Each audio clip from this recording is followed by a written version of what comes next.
होगा chapter first से example number 12। तो स्टार्ट करते हैं। Example 1.12 from NCERT। क्वेश्चन है, an electric field is uniform and in the positive x direction for positive x and uniform with the same magnitude but in the negative x direction for negative x. It is given that electric field is equal to 200 I cap Newton per coulomb for x greater than 0 and E is equal to minus 200 I cap Newton per coulomb for x less than 0. A right circular cylinder of length 200 cm and radius 5 cm has its center at origin and its axis along x-axis so that one face is at x equal to 10 cm and other is at x equal to minus 10 cm. Okay, सो यहाँ पर अगर हम diagram बनाने की कोशिश करें तो हमको बोला है कि यहाँ सेंटर से पॉजिटिव 10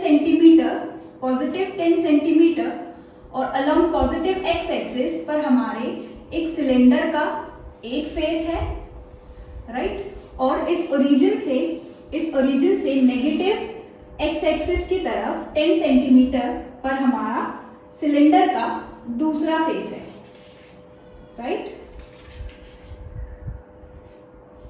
तो कुछ इस तरह से हमको डायग्राम बनाना पड़ेगा। डायग्राम हमारे क्वेश्चन में गिवन नहीं है, बट ये डायग्राम हमको खुद बनाना है क्वेश्चन को रीड कर, ठीक है। ओरिजिन से पॉजिटिव 10 सेंटीमीटर हम चले, ओरिजिन से पॉजिटिव 10 सेंटीमीटर हम एक्स एक्सिस की तरफ चले तो ये हमारा फर्स्ट फेस, और नेगेटिव डायरेक्शन में हम एक्स एक्सिस के चले तो ये हमारा हो गया सेकेंड फेस, ठीक है। आगे हमको बोला है कि जो इलेक्ट्रिक फील्ड है वो कैसी है, यूनिफॉर्म इन मैग्नीट्यूड। अगर हम देखें तो जो इलेक्ट्रिक फील्ड है अलोंग एक्स एक्सिस वो कैसी है, electric field that is along positive x axis, electric field along positive x axis given है 200 I cap न्यूटन पर coulomb and electric field along negative x axis हमको given है -200 I cap Newton पर coulomb, right. और देखते हैं हमको यहाँ पर क्या गिवन है, right circular cylinder of length 30 centimetre and radius 5 centimetre. तो ये जो लेंथ हमको गिवन है ये टोटल कितनी होगी 20 सेंटीमीटर, और इसका जो रेडियस है ये हमको गिवन है 5 सेंटीमीटर, राइट।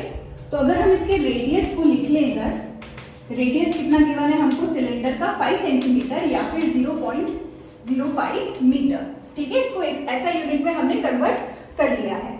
उसके बाद यहाँ पर और क्या गिवन है, ओके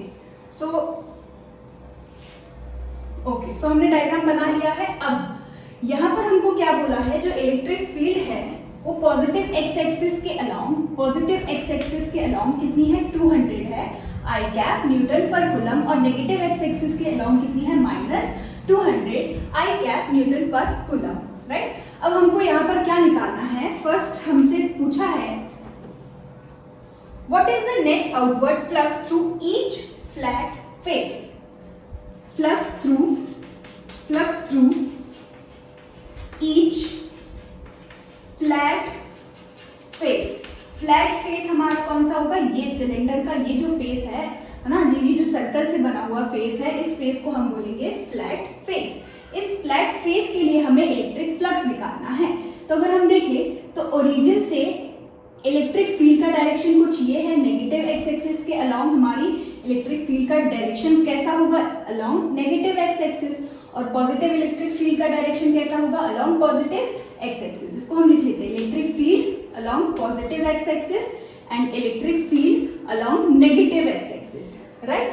ठीक, तो ये हमारा इस फेस के लिए इलेक्ट्रिक फील्ड का डायरेक्शन कहाँ मिला हमको, ये इस फेस के लिए अगर हम एरिया वेक्टर देखें तो हमेशा एरिया वेक्टर का डायरेक्शन कैसा होता है, outward from the surface.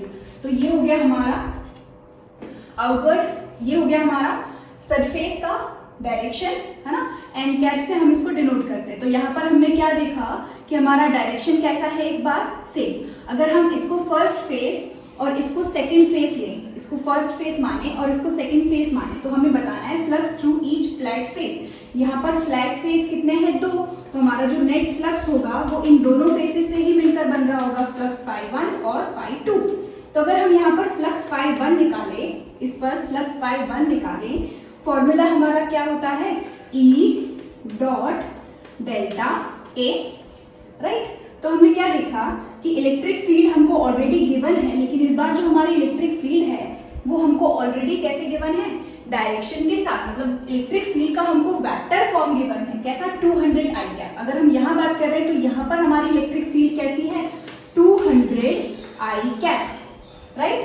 Dot, इसमें हमें एंगल रखने की जरूरत नहीं है। हाँ, हम एंगल से भी इसको सॉल्व कर सकते थे, बट यहाँ पर हमको डायरेक्टली जब हमको इलेक्ट्रिक फील्ड का डायरेक्शन गिवन है तो हम वेक्टर फॉर्म ही रख देते हैं।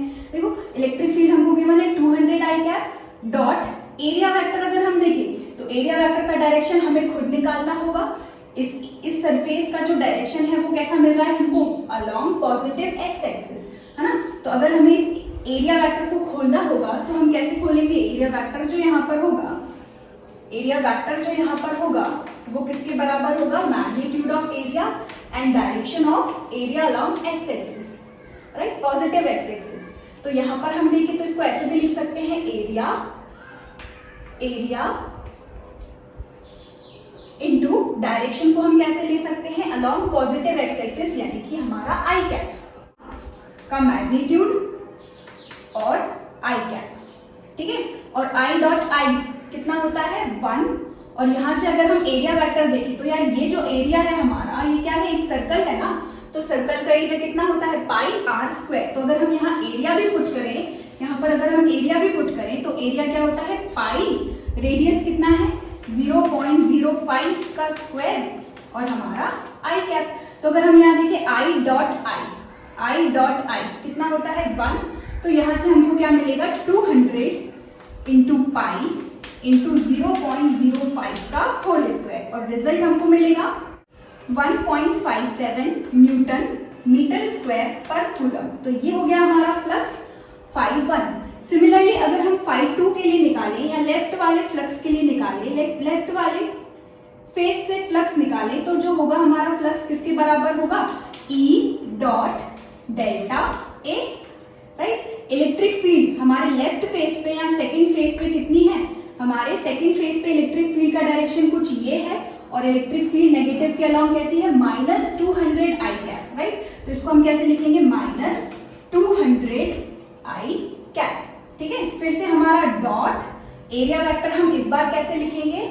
मैग्नीट्यूड ऑफ एरिया, और इस बार हमारा डायरेक्शन एरिया का कैसा आया है? अलोंग नेगेटिव एक्स एक्सिस, और नेगेटिव एक्स एक्सिस को हम वेक्टर फॉर्म में कैसे डिनोट करते हैं? -आई कैप। तो इस बार हमारा जो एरिया वेक्टर है उसको हम कैसे खोलेंगे? Magnitude of area into -I cap, right. और एरिया भी अगर हम यहाँ रखें तो हमको क्या मिलेगा? देखो, minus minus plus I dot I कितना होगा? 1। और यहाँ से 200 इंटू एरिया रखेंगे तो फिर से हमारा ये जो एरिया है वो क्या है? एक सर्कल का एरिया कितना होता है? पाई आर स्क्वायर, राइट। और फिर से हमको यहाँ मिल जाएगा 1.57 न्यूटन मीटर स्क्वायर पर कूलम, राइट। तो ये हमारे दोनों फ्लक्स निकल गए, फर्स्ट फेज के लिए और सेकंड फेज के लिए, ठीक है। यहाँ फिर हम बोले हमारे फ्लैट फेज के लिए, तो हमें सिर्फ यहाँ पर नेट फ्लक्स नहीं पूछा था, यहाँ पर सिर्फ हमको फ्लक्स थ्रू ईच फेज पूछा है, राइट। तो हमें ये नेट फ्लक्स निकालने की जरूरत नहीं है, हमें सिर्फ क्या बोला है? अलग अलग फेज के लिए, ईच हर एक फ्लैट फेज के लिए अलग अलग हमको फ्लक्स निकालना है, तो हम ऑलरेडी निकाल चुके हैं, ठीक है। तो यहाँ पर हमको ये करने की जरूरत नहीं थी, ठीक। नेक्स्ट, इसके बाद जो हमारा सेकंड क्वेश्चन है उसमें हमको क्या बोला है? What is the flux through the side of the cylinder? Side of the cylinder यानी कि ये जो कर्व्ड पार्ट है हमारा, ये जो कर्व्ड पार्ट है, इस कर्व्ड पार्ट, इस सिलेंडर के कर्व्ड पार्ट की वजह से कितना फ्लक्स होगा? इस फ्लैट फेस से इस फ्लैट फेस से हम ऑलरेडी फ्लक्स निकाल चुके हैं, लेकिन यहाँ पर अगर हम देखें तो हमारा जो सिलेंडर है वो 3 पार्ट से बना हुआ है। फर्स्ट ये, सेकंड ये, और ये भी तो है ना कर्व्ड सरफेस, इसका कर्व्ड सरफेस, इसको हमने नाम दे दिया 3, राइट। अब अगर हम यहाँ देखें इस पॉइंट पर इस तरफ इलेक्ट्रिक फील्ड का direction positive x axis, area vector अगर हम निकाले यहाँ पर तो कुछ इस तरह से, एंगल देखें अगर हम एरिया वेक्टर और इलेक्ट्रिक फील्ड का तो हमको एंगल कितना मिलेगा 90 डिग्री। और यह हम हमारे प्रीवियस क्वेश्चन में ऑलरेडी डिस्कस कर चुके हैं। अगर इलेक्ट्रिक फील्ड और एरिया वेक्टर के बीच एंगल कितना हो 90 डिग्री हो, है ना, इन दोनों के बीच एंगल कितना हो 90 डिग्री हो, तो हमारा जो फ्लक्स है नेट फ्लक्स वो कैसा हो जाएगा 0। तो हम क्या लिखेंगे, इस सरफेस से इस सरफेस के लिए, इस थर्ड सरफेस से के लिए, हमारे सिलेंडर के इस थर्ड सरफेस के लिए जो टोटल फ्लक्स होगा वो कैसा होगा 0, ठीक है। तो हमारा जो सेकंड आंसर होगा वो क्या होगा, फॉर कर्व्ड सरफेस, और फॉर हमने नंबरिंग कर दिया ना तो हम इसको ऐसे भी लिख सकते हैं, for third net flux phi is equal to E dot, या फिर हम लिख सकते हैं E delta A cos theta is equal to 0। Why? Because angle between electric field and area vector is π/2 और 90 डिग्री, ठीक है। ये हमारा रीजन हो गया कि अगर हम हर पॉइंट पे देखें इस थर्ड सरफेस के लिए तो इलेक्ट्रिक फील्ड का डायरेक्शन इस बार इस तरफ, एरिया वेक्टर हमेशा परपेंडिकुलर, है ना। तो यहाँ पर हमको फिर से एंगल कैसा मिलेगा 90 डिग्री। इस पॉइंट पे देखेंगे तो एरिया वेक्टर आउटवर्ड और इलेक्ट्रिक फील्ड इस तरफ, फिर से एंगल कितना है 90 डिग्री। तो हर पार्ट हमारे third part of the cylinder से हर एक पॉइंट पर अगर हम फ्लक्स निकालने की कोशिश करेंगे तो वहां पर इलेक्ट्रिक फील्ड और एरिया वेक्टर के बीच एंगल कितना होगा, थीटा की वैल्यू जो होगी वो कितनी होगी 90, जिसकी वजह से net flux through the third surface will be 0, ठीक है। तो हमारा φ3 जो है वो हमको क्या मिलेगा 0 मिलेगा, राइट। अब हम डिस्कस करते हैं हमारा थर्ड क्वेश्चन में हमसे क्या पूछा है, what is the net flux through the cylinder. तो देखो फर्स्ट पार्ट में हमने निकाला ये, सेकेंड पार्ट में हमने निकाला ये, थर्ड पार्ट में हमने निकाला 0। बस अब हमको क्या करना है, नेट निकालना है इस पूरे सिलेंडर के लिए। तो नेट फ्लक्स क्या होगा, φ1 प्लस φ2 प्लस φ3। तो φ1 हमको कितना दिया है, φ1 हमारा कितना आया था 1.57 प्लस 1.57 प्लस थर्ड सरफेस के लिए हमारा कितना आया 0, ठीक है। तो हमारा जो टोटल है वो कितना हो जाएगा 3.14 न्यूटन मीटर स्क्वायर पर कूलम, राइट। तो ये हमारा निकल गया फ्लक्स, ठीक है। अब इसके बाद हमसे पूछा है फोर्थ क्वेश्चन, तो उसको भी हम फटाक से देख लेते हैं। क्वेश्चन है या फिर D, what is the net charge inside the cylinder. हमसे अब पूछ लिया कि यार इसके अंदर अगर नेट फ्लक्स हमारा कितना है 3.14, तो इस सिलेंडर के अंदर चार्ज कितना है। तो हम चार्ज निकालने के लिए क्या यूज करेंगे, यूजिंग गॉस लॉ।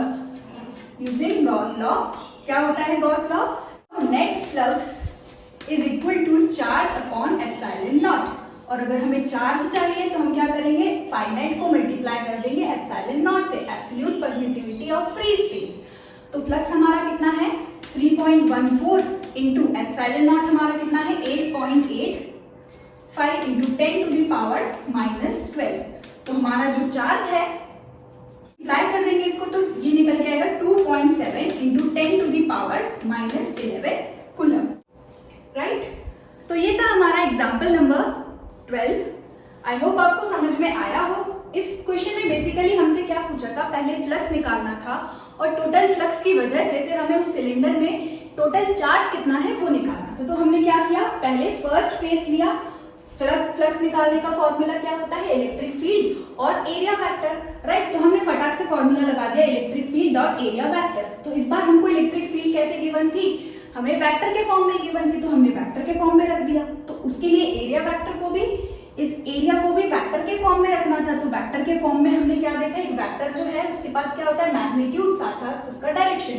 तो हमने एरिया वेक्टर को खोला तो हमको यहाँ पर क्या मिला, मैग्नीट्यूड और ये डायरेक्शन। इस वाले में भी ये मैग्नीट्यूड और इसका डायरेक्शन किस तरफ है, along negative x axis. Negative x axis को हम क्या लिख सकते हैं, -i कैप, ठीक है। तो हमने अलग अलग फेसेस के लिए पहले फ्लक्स निकाला, फिर हमसे थर्ड क्वेश्चन में पूछा था कि जो थर्ड हमारा पार्ट है सिलेंडर का, कर्व्ड सरफेस पार्ट है इस सिलेंडर का, उसके लिए फ्लक्स कितना होगा। तो हमने देखा हर पॉइंट पर इलेक्ट्रिक फील्ड और एरिया वेक्टर का के बीच जो एंगल है वो कैसा है 90 डिग्री, या फिर हम बोल सकते हैं इलेक्ट्रिक फील्ड और एरिया वेक्टर जो है एक दूसरे के कैसा है परपेंडिकुलर, राइट।